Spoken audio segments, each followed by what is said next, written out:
opinion, if you were building a company today, would you build a company that was remote first, or where would you lean into that scale of no remote to fully remote? If I was building a company today, which we, are It's fair. attempting to do, Yeah. it would 100% be remote first. Especially if it's somehow the internet and online is involved, it will be 100% Yeah. remote first. If you're building, I don't know, a law office or a medical practice, different story. But most businesses, I think today, should start with remote first in mind. Especially, I mean, there's so many benefits to it. One, when you're starting a business, you're probably strapped for cash and you're trying to be very frugal. Well, if you live in high cost of living cities like LA and New York, it might be a barrier for you to actually start a Yeah. company. But if you could just remotely tap into talent anywhere in the world, whether in the United States or outside, it just gives you an edge to actually start something and see if you could build it into a revenue generating company versus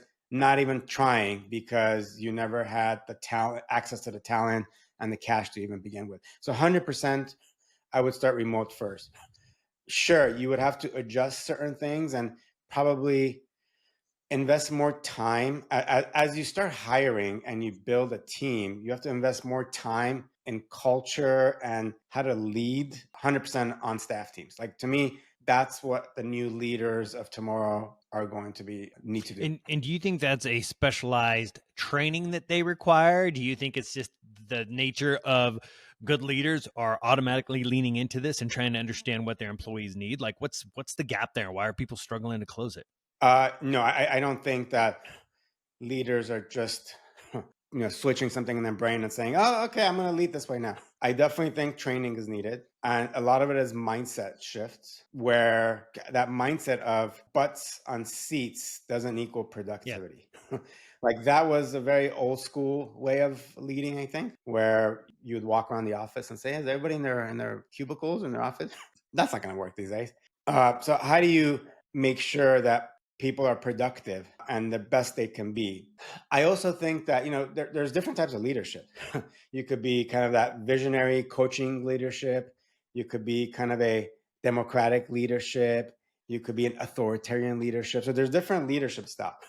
I think that coaching visionary style leadership is what is going to do well in this new world, because that type of leader is going to spend the time to coach and train and build up people in the right way. So there's a sense of community that happens when you build teams that way.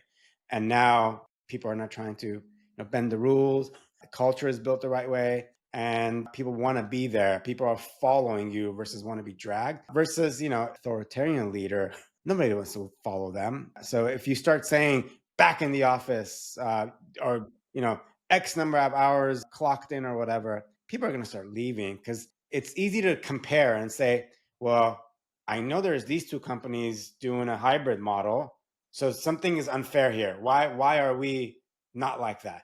And fairness or unfairness is a big driver for people to make changes in their career, and they usually drift towards fairness. So I think when you see models that are out there and you're like, well, that, to me, that's more fair, I'm going to drift that way. And high performers are going to have a very easy time. Low performers are not. But then what's going to happen is a company is going to end up with a pool of low performers, which is bad for Right.